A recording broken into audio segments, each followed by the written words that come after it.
Welcome back. It's 8:21. Now, November 1st is Acromegaly Day, Awareness Day. And acromegaly is a rare condition that impacts adults, causing bones, organs, and tissues to grow bigger, causing joint pain, thickened skin, and other health concerns. It's often misdiagnosed, and many people have the condition and don't realize it. Here to tell us more about acromegaly is Dr. Ali Imran, Professor of Medicine and Chief of Endocrinology at Dalhousie University, and Dr. David Clark, Professor and Head of the Neurosurgery Division at Dalhousie University and Chief of Neurosurgery. Good morning to you both. Good morning. Good morning. Thank you for helping us shine a spotlight on this condition that so few of us know much about. So I'll start with you, Dr. Imran. What exactly is acromegaly? Acromegaly is a chronic condition which is caused by high levels of growth hormone in your body. Growth hormones are one of the several hormones that are produced by a gland called the pituitary gland, and my colleague is going to show the anatomy of that in a minute. So there are two distinct conditions caused by high levels of growth hormone. If you have high growth hormone before you reach your adult mature height and the bone ends fuse, then you get taller and taller. That's a condition called gigantism.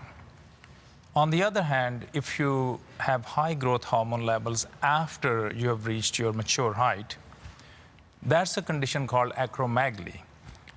And at that stage, your bones can't get any taller, but as you mentioned in your intro, your bones, cartilage, tissues, organs, they begin to get bigger and enlarge.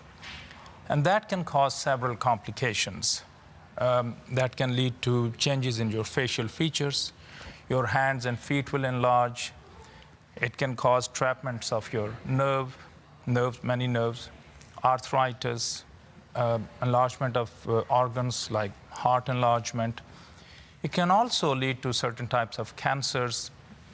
Tissue in the back of the throat can enlarge, can cause sleep apnea.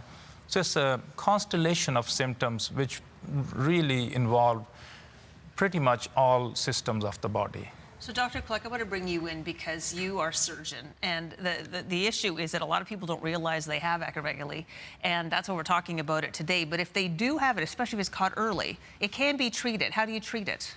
Yeah, so the main treatment is surgery. So with imaging, we find out where the tumor is, and then the goal is to remove it surgically.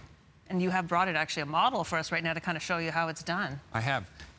So just to orient people, if we turn the head around and look from the side along the midline, this shows the pituitary gland.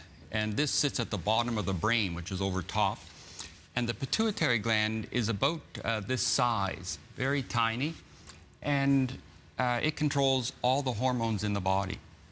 And so if someone has acromegaly, they have typically a tumor in the pituitary that produces too much growth hormone, and that circulates throughout the body. And we identify that with imaging and biochemical testing. And the way that we get there to take that out is operating through the nose. And I say we do that with our ear, nose, throat surgeon colleagues as well. So it's a surgical team that really treats this from a surgical point of view. Well, I think that it's wonderful that it can be treated with surgery, but the issue is a lot of people don't realize they have. Why is it that acromegaly is so rarely diagnosed? Yes, that's a very important question. There are multiple reasons. First of all, it's a relatively rare disease. So we expect something like 3 to 5 new cases per million per year. But the other problem is that there is very limited awareness of the disease, hence, the program today will help. The other major issue is most of the symptoms of acromegaly, they are subtle, and in isolation, all of these things can happen in general population. Excuse me. For instance, sleep apnea is very common. If you gain weight for any reason, your hands and feet can enlarge. That's very common. So also growth hormone, and that is a hormone which acts against insulin, which can cause high sugars. So high blood sugar is very common. So in isolation, all of these things can happen in in general population. So putting them together in one case, that's a challenge.